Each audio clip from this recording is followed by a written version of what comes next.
Ако аз имах такова дете, щях да го сложа в една тава, да го опека и да го изям.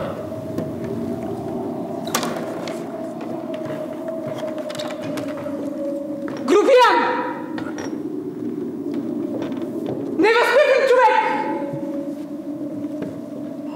Пийте чай, пийте! Маша, днес си лоша. Като съм лоша, не ми говори, не ме закачай. Не закачайте.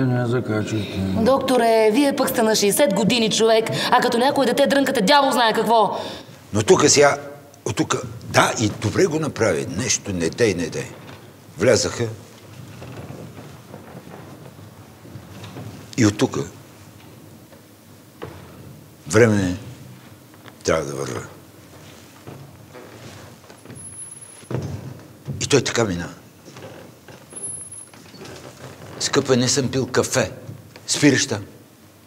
Кажи да направят едно кафе. Книжата. Тук са книжата. Тук са. Време да върва. Книжата ми са така и така.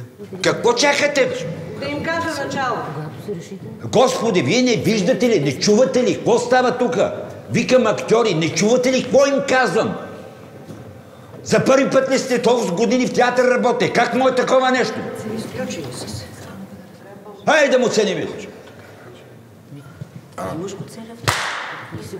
Моля ви да внимавате.